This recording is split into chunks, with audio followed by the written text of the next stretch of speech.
Good afternoon, everyone. This is Queenie Clem with Queenie's Book Talk and Reviews, and I am your literary ambassador. And today I have Arias Williams on my channel today. Welcome, welcome, welcome. Thank you for having me, Miss Queenie. Okay, tell us a little about yourself. Um, I'm a Los Angeles native, born and raised here. I am a father of two. I have an 8-year-old son and a 12-year-old daughter. I have a lovely wife. We live here in Leimert Park in California, and I just love to create things. So that's a little bit about me. Okay, now tell us about your books. All right, so this first book, Knucklehead Fred, the first book, Knucklehead Fred, was really inspired by my children. One day we were out eating and they were kind of like misbehaving. And just this phrase came to me in my head. I was like, oh, y'all acting like some hardhead Freds. And so Hardhead Fred kind of evolved into Knucklehead Fred. So later on that evening, I went home and I started writing the story. It just kind of came to me really quickly. I have a background in music, so I, was a rapper, and I still rap. And so rhyming is like an easy way for me to express myself. And so I started writing this like little story based on Hardhead Fred, and it just kind of flowed out of me, and it was kind of like a way for me to kind of deal with some of the frustrations I was having as a parent, because at this time my kids were little. They were like much smaller when I actually wrote the first book. And when I read it, I was like, oh, this is really funny. And like, I was like, I couldn't believe, I had even written it, and so I had changed it from Hardhead Fred to Knucklehead Fred. And I was like, no, there's got to be something else out there like that. So I started Googling Knucklehead Fred, and there really wasn't any books out there like that. And so I was like, oh, I think I got something. And so in 2013, I linked up with my god brother. He is an artist, and he drew the first book, because I previously self-published this in 2013. And he drew the first, basically, now we call it the concept art, but he drew the first book. And so last year I linked up with a friend of mine who has his own publishing company. It's called Bandele Books. And so he connected me with this artist in Nigeria, Bolaji, and the rest is history. And so now we have this new and improved version of Knucklehead Fred, and it's really exciting. It's really exciting to see the reception from people.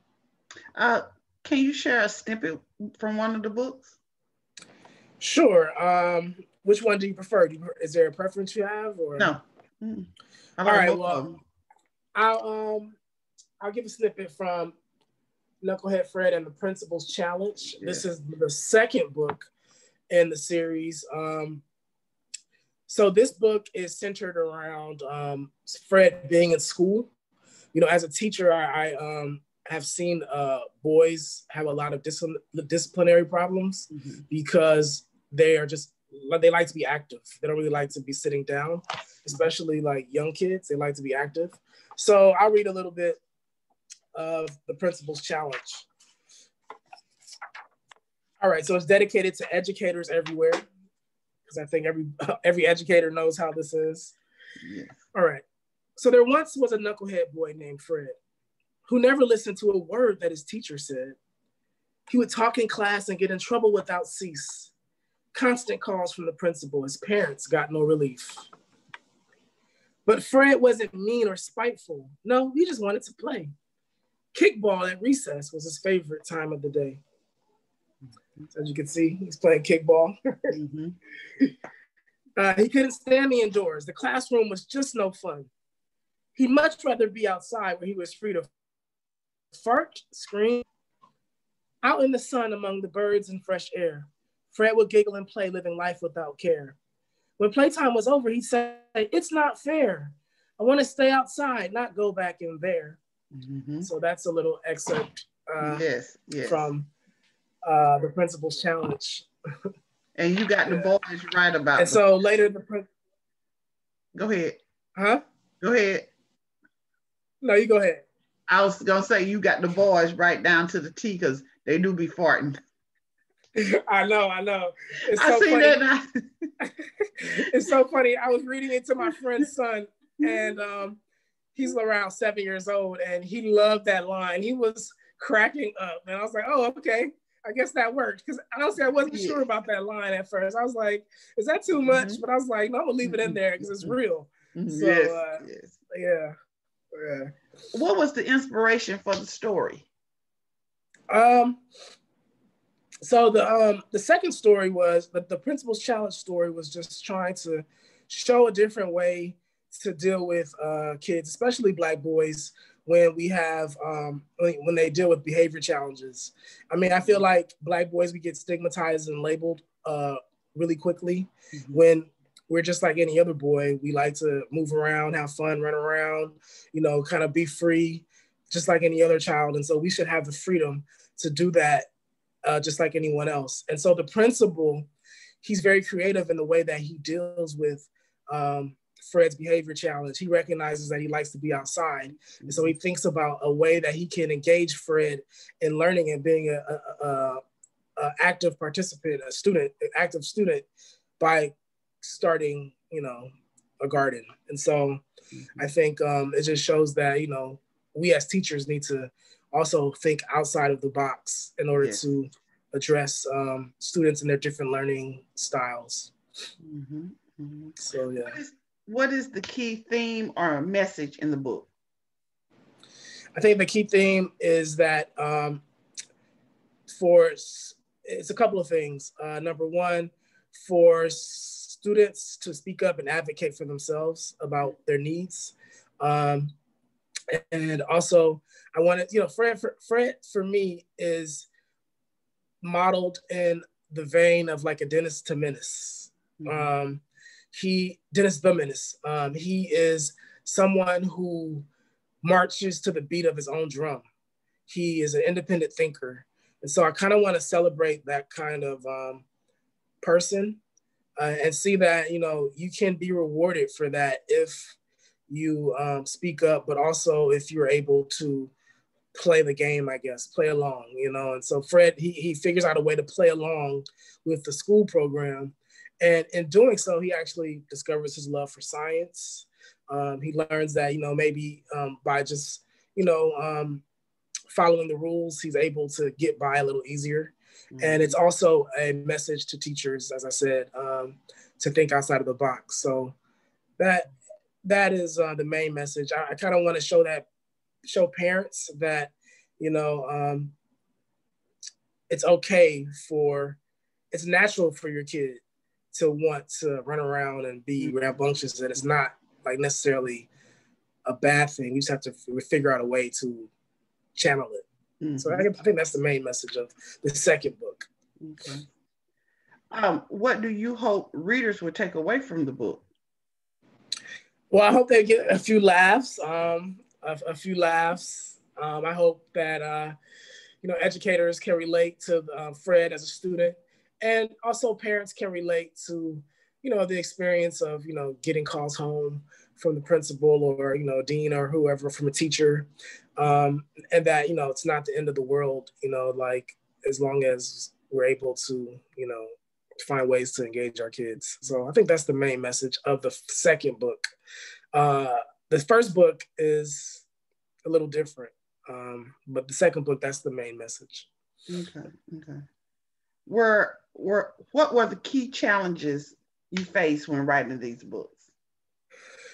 Well, like I said, the first book came really easily to me. It flowed really easily, very quickly. Then I sent the manuscript to my boy, and he made some really great drawings. And so the first book was a lot easier to do. The second book, the main challenge was finding a way to maintain the rhyme pattern in a way that also was able to tell the story clearly and get across the point that I wanted to make. So the second book, it didn't flow as easily to me, like in terms of writing it. But overall, I was, still satisfied with it. I thought it was good, you know. So I think that was the main challenge, maintaining the rhyme scheme. Okay. Who are the characters in the book, and are they real or your imagination? Fred is modeled after my son in terms of the way he looks. But in terms of his personality, he's kind of an intermixture of my son and my daughter's personalities. Mm-hmm. The teachers are, you know, modeled after teachers that I had, you know, growing up, you know, amalgamations of different types of teachers that cared for me, that showed love to me, that were strict, but had high expectations. And the parents are definitely kind of modeled after my own parents. The first book is modeled kind of after the way that I grew up. It's kind of set like in a 90s feel. I don't know if you noticed in the first book, there's a Nintendo controller. Like Nintendo is not really, no that controller is not really, it's the square rectangular controller. Mm-hmm. That's the kind of controller I grew up with, you know, growing up in the 90s, you know. So it's really modeled after my own life. You know, I had both my parents, luckily, and they were really strong figures in my life. Especially my father was a very nurturing and loving man, and he always was trying to teach you lessons. And so the first book is, I published it not long after his death in 2013. The initial publishing. The first book is a second edition. So this is the second edition that I redid with a new artist once I linked up with this independent publisher. But yeah, so it's kind of like a love story to my upbringing. Mm-hmm.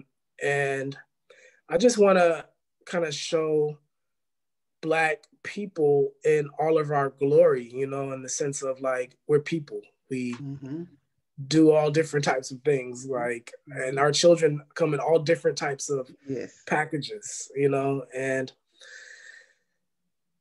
that kind of, so yeah, my own family and my own experiences are really the inspiration for the characters. Okay. What was your publishing journey like? Publishing journey has been really positive. Like I said, I'm published under an independent publisher named Bandele Books, and it's run by a man named Antoine Bandele, and he is a creative genius. He is a writer himself. He writes youth books, YA books, and he really walked me through the publishing process, which, you know, today, independent publishing is a lot easier than it was in the past. There's a lot of resources out there that allow you to independently publish at a high level. And so he walked me through that process. And he also linked me up with Bolaji, who is an amazing artist, who I said is based in Nigeria. It really, really brought to life the illustrations that my boy AJ had done in the previous years. So it's been great. You know, honestly, I live for this type of thing. I love to see my ideas come into fruition. It fills me with purpose. So ultimately the process has been great.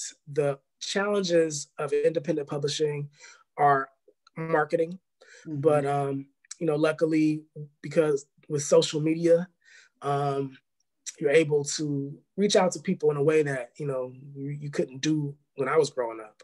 And like even you know, platforms like your show, like being on your show, this all helps in spreading the word. And so it's really been a great journey so far, and I'm looking forward to doing more.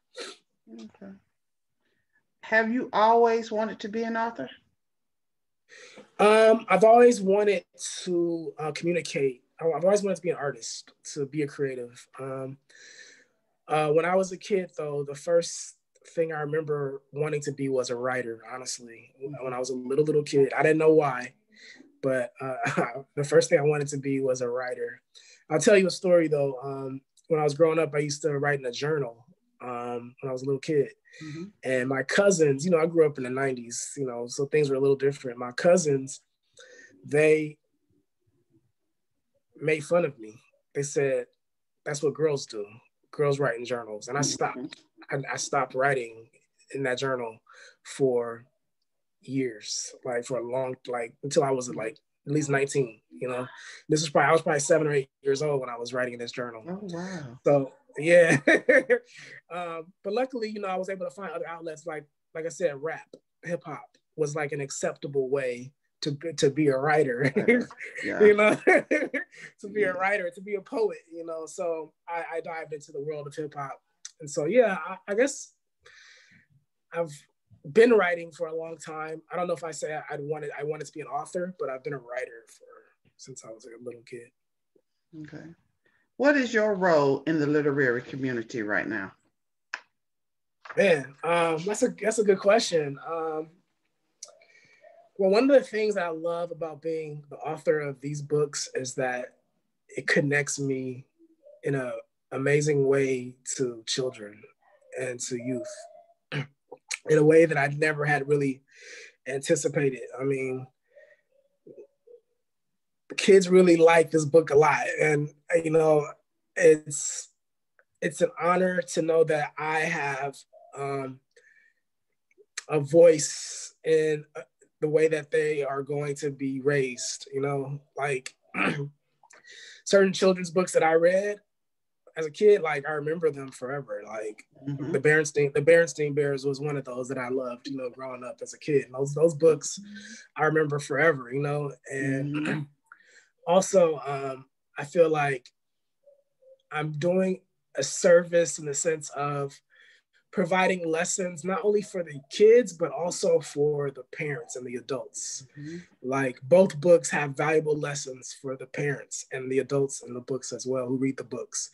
So I feel like it's a full immersive family experience. Everybody is able to get something from the book. So I feel like my role is just to highlight, celebrate the diversity of Black life, and just, you know, allow us to have fun with, you know, our literature. So, yeah.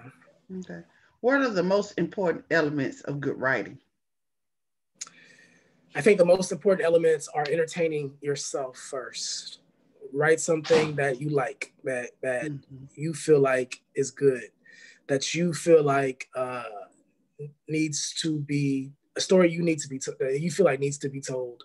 Because like nobody asked me to write the first Knucklehead Fred book. Nobody was waiting for it, you know. I just did it because I thought it was funny. Like, and then when I read it, I was like, this is funny. I was like, this is good. I like this. And I'm such a critic. I'm such a critic of myself and my work and everything, that when I liked it, I was like, I think I want to try to put this out, you know. So I think writing things that you know about and that stories that you want to tell that are going to entertain yourself first and foremost. So I think if you like something that you create, it's luck. You're gonna likely have other people. There's gonna be someone out there like you who likes what you did, and so I think that's the most important thing to think about when writing. Okay. What is your work schedule like when you're writing? See, that's my problem. I'm not like as scheduled of a person that I want to be. But generally, I would write after work in my notebook, and I just try to get all the ideas out. Like these Knucklehead Fred books are kind of easy because they're short. So you can kind of finish and then go back and polish and repolish. And so I would say I work pretty sporadically, like just when I feel like it, I guess. But then once I have the full draft, I really try to give it attention and keep going back and polishing until I'm done. So I wouldn't say I have a set schedule, but generally after work, at nighttime, in the evening is when I generally write. Generally write. Now I heard you mention notebook, and when I interviewed Nick Stone, I don't know if you know who she is. She wrote Dear Martin, okay, Dear Justice. I interviewed her a month ago, And she said something about, she showed me her notebook and how she outlines. Do you do the same thing on paper rather than computer? I'll do a mix of both. I do like to use my notebook. I do outline in the notebook the general characters or stories. The reason why I like to use a notebook is because I get distracted so easily on a computer. Like I'll start surfing. Like when I get stuck, I'll start surfing like Facebook or Instagram or something else. So I like the notebook because I can, like, if I want to, I can go to the park with my notebook. I can leave my phone at home and just like vibe out and just really like limit the distractions. So I think that's one of the challenges of doing anything in today's era, is that there's so many distractions with our mobile devices. Yeah, I use my notebook a lot, but I do both. Well, just for ask you, are you on any social media, and can your readers interact with you? Yeah, I'm on Instagram most often. My handle is Arias, like my name, Arias, like, you know, kind of like the philosopher, but with the extra A. So yeah, I'm on Instagram, Arias. I'm on Twitter as well. Infinite Design, I think, is my name. But mostly Instagram is the place where you can find me. Okay. What are you reading right now? I'm reading right now. I'm reading a few things. I'm reading DMZ, which is a graphic novel. DMZ is a graphic novel about America has devolved into like Civil War type situation, and so I'm reading that. And I listen to a lot of audiobooks. I've been listening to a book about I think he's from South Carolina, actually. He was a slave, African American man, who commandeered a Confederate ship and was able to free himself from slavery by stealing the ship. And so I'm reading that. You know, I read a lot of things, and everything I read, I'm like, I want to turn this into like a movie or a book or something, like a novel. So yeah, that's pretty much what I'm reading right now. Okay. Who is your favorite author and why? Easy. Octavia Butler is my favorite author. She is the author of Parable of the Sower, Parable of the Talents, Kindred, bunch of Black science fiction books. I feel like she's a prophet. I feel like she's more than just a writer. She's definitely a prophet in her time, and her themes are super powerful and super timely. So Octavia Butler is my favorite. Yes. What do you do when you're not writing? I play on the PS4 a lot. I make music as well. I play guitar. I try to exercise. You know, with my 2 kids though, you know, that takes up a lot of my time, my free time. Just my family in general. I hang out with my family, you know, stuff like that. So that's pretty much it. Have your students read your book, and what do they think? I have had some students who have read my book and they loved it. They're super supportive. They're encouraging me to start a YouTube channel. They're like, Mister, you should start a YouTube channel. This and that. I'm like, you guys are probably right. So yeah, I've had some of my students read the book. They've bought it for their little brothers, but you know, they're still in middle school, so they're still able to relate to the book. Yeah, I have had students read it, and it's really validating to see that they like it. Yes. What are you currently working on right now? Well, right now we have Knucklehead Fred, the 3rd book coming out. It's called The Benign Bully. And Knucklehead Fred is back in school. And it's a mixture of him being at school and at home, actually.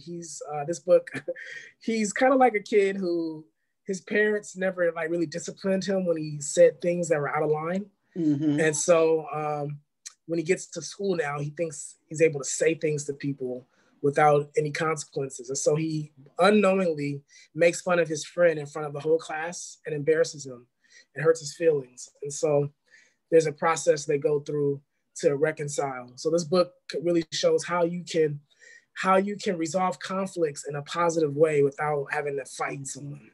So that's what this 3rd book is about. We're working on the drawings right now. It looks really great. This book is the first book that I'm working on with that I did not do first with my god brother AJ. So just me, Bolaji, and Antoine are working on this one together. So the drawings are looking really, really great, really amazing, and I can't wait for it to be released. So. Okay. And where can readers find you and your books? Right now, you can find me at AntoineBandalay.com. That's my publisher. Also, we're available on Amazon. We're available on Barnes and Nobles. And we're going to be in Essalon Bookstore. The paperback is going to be available in Essalon Bookstore, which is in Leimert Park.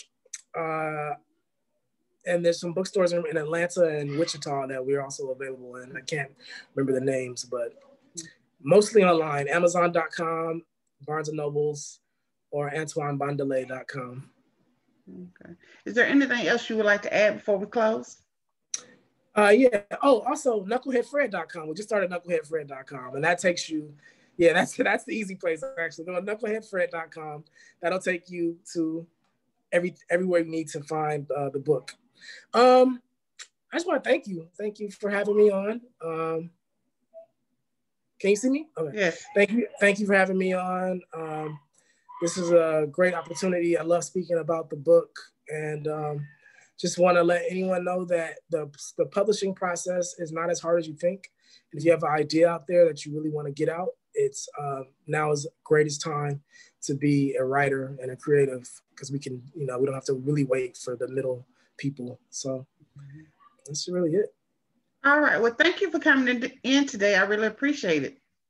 Thank you. Thank you for having me. All right. This is Queenie Clem with Queenie's Book Talk and Reviews. Happy reading. Bye, y'all.